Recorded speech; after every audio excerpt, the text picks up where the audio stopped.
तालाब के किनारे स्थित एक बड़े हवेली में एक रहस्यमय घटना घटित हुई थी। वहां का हर आदमी, हर औरत, जानवर भी उस गांव के उस हवेली की ओर देखकर तेजी से बदल लेते थे। किसी के होठों पर बसी हर बात उस गांव की हवेली के बारे में होती थी। इतना हुआ कि गांव वाले रात के समय हवेली से दूर रहते थे और उसे छूने का सोचना भी उनके लिए विशेष दुर्भाग्यपूर्ण था। लेकिन एक दिन गांव का एक नौजवान युवक, राज, ने अपने दोस्तों के साथ मिलकर तय किया कि वह उस हवेली में रात बिताएंगे। राज का दिल बहुत बड़ा था और उसकी निराशा उसकी उत्साहिता को कम नहीं कर सकती थी।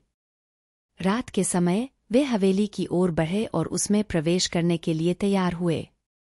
हवेली के बड़े दरवाजे पर पहुंचते ही राज ने महसूस किया कि वहां एक अजीब सी चुप्पी बनी हुई है, जैसे सारी ताकतें हवेली ने उसी क्षण बंद कर दी हों।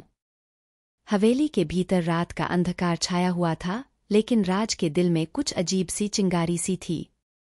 उसने अपने दोस्तों को बुलाया और सब ने मिलकर हवेली के अंदर की खोज शुरू की।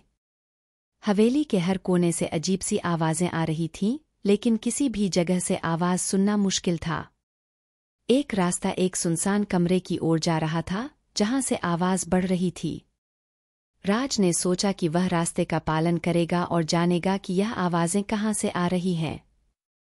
रास्ते पर बढ़ते हुए राज ने अचानक एक छोटे से कमरे की ओर मुड़ा। वहां उसने एक बड़े पुराने आयरन बॉक्स को देखा, जिसका ढांचा खुला हुआ था। धीरे धीरे उसने उस बॉक्स का ढांचा खोला और वह देखा कि बॉक्स में कुछ पुरानी किताबें और रहस्यमय चीजें रखी गई हैं। राज ने उन किताबों की ओर बढ़ते हुए एक चमकते हुए पन्ने की किताब पाई। उसने उसे खोला और देखा कि यह कोई विचित्र ग्रंथ था, जो हवेली के रहस्यों को खोल सकता था। किताब में लिखा था कि हवेली में पिछले सैकड़ों वर्षों से भूतपूर्व घटनाएं हुई हैं, और यह वही आवाजें थीं जो रात के समय हवेली से आती थीं। राज ने देखा कि उस ग्रंथ में लिखे गए कुछ पूर्वजों ने हवेली के रहस्य को सुरक्षित रखने के लिए एक विशेष प्रयोग किया था।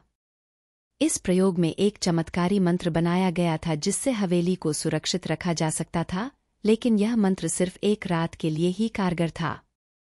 राज ने ग्रंथ का अध्ययन किया और समझा कि उसे उस मंत्र को दोहराना होगा ताकि हवेली की चुप्पी हमेशा के लिए बनी रहे। वहन पहुंचकर राज ने अपने दोस्तों को सब कुछ बताया और सब ने मिलकर मंत्र का जाप करना शुरू किया।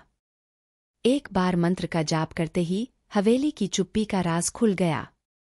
अब हवेली की दीवारों से वह आवाजें सुनाई दे रही थीं जैसे कि उसे जागा करने का प्रयास हो रहा हो। लेकिन राज और उसके दोस्तों ने मंत्र का जाप जारी रखा और चुप्पी को पुनः स्थिति में ले लिया। दिन की प्रकृति फिर से हवेली पर महरूम हो गई और गांव वाले हवेली के पास से दूर हट गए। राज और उसके दोस्तों ने गांव को एक नए सुरक्षित दिन के साथ देखा और हवेली की रहस्यमय चुप्पी को हल किया। इस घटना ने गांव को एक नया आत्मविश्वास दिया और सभी लोग ने राज को गांव का हीरो माना। राज ने सीखा कि अगर आप में विश्वास है और आप सच्चाई की तलाश में हैं, तो आप हर रहस्य को हल कर सकते हैं।